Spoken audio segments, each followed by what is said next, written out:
धर्म की रक्षा हेतु करेंगे, धर्म की रक्षा हेतु करेंगे दुष्टों का संहार। कब आएंगे श्री कल्कि कर दुष्टों का संहार। हे मनुष्य, मैं माँ हूँ वैष्णवी। मैं सतयुग से आज तक भगवान नारायण के आदेश से लोगों का कल्याण करती रही हूँ और इस कलयुग में अपने आराध्य देव से मैं मिल सकूं। लोगों के कल्याण के उद्देश्य से मैं त्रिकुटा पर्वत से धरती पर आई हूँ और लोग मुझको ढूंढने त्रिकुटा पर्वत पर जाते हैं। यह कैसी विडंबना है।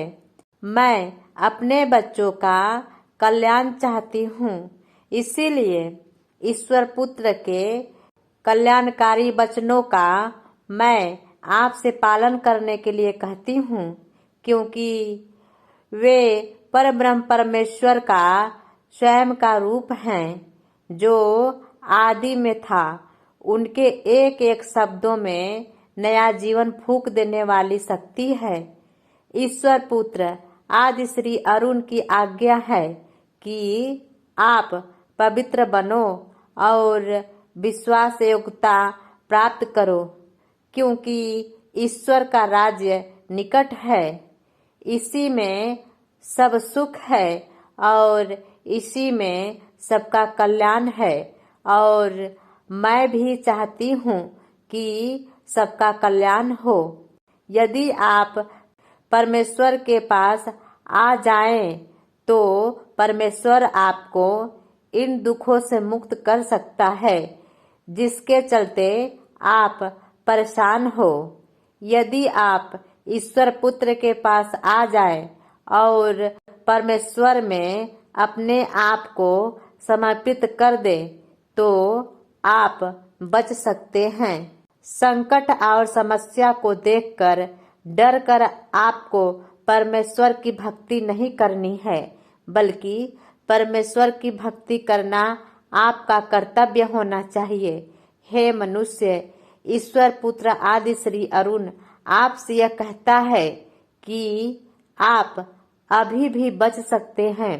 धर्मशास्त्र लूका अध्याय 21 का श्लोक 34 से 36 यह कहता है कि सावधान रहो, ऐसा न हो कि तुम्हारे मन खुमार और मतवालेपन और इस जीवन की चिंताओं से सुस्त हो जाए और वह दिन तुम पर फंदे की नाई अचानक आ पड़े। वह सारी पृथ्वी के सब रहने वालों पर इसी प्रकार आ पड़ेगा। इसीलिए जागते रहो और हर समय प्रार्थना करते रहो कि तुम इन सब आने वाली घटनाओं से बचने और मनुष्य के पुत्र के सामने खड़े होने के योग्य बनो। यानी कि आने वाले घटना से बचना, यह आप आने वाले संकट, आने वाले विपत्ति से बचेंगे तभी तो ईश्वर पुत्र के सामने खड़ा हो सकेंगे। और बचने के लिए आवश्यक है कि आप परमेश्वर से डरिए और परमेश्वर के लिए भजन गाइए। पहला एजेंडा है और ईश्वर पुत्र के सामने खड़ा होना यह दूसरा एजेंडा है। हे मनुष्य, मैं माता वैष्णवी आपसे सब कुछ खोल कर बता दी हूँ। अब फैसला आपको करना है। जीवन पाना और संकट से बाहर निकलकर सुख प्राप्त करना आपके फैसला के ऊपर निर्भर करता है। तथास्तु, अर्थात ऐसा ही हो।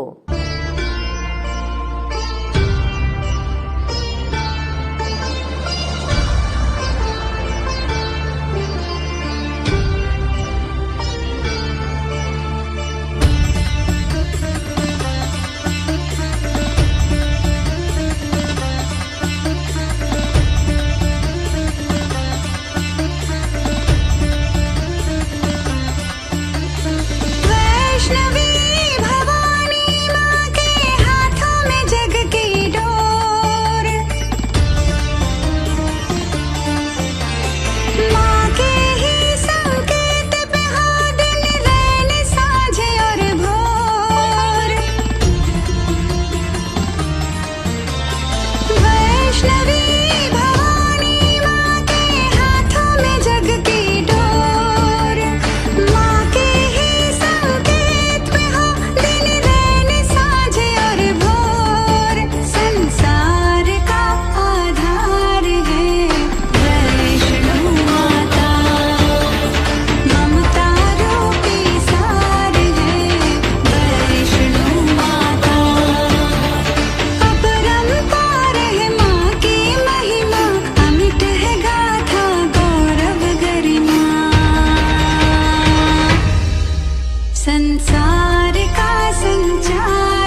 संसार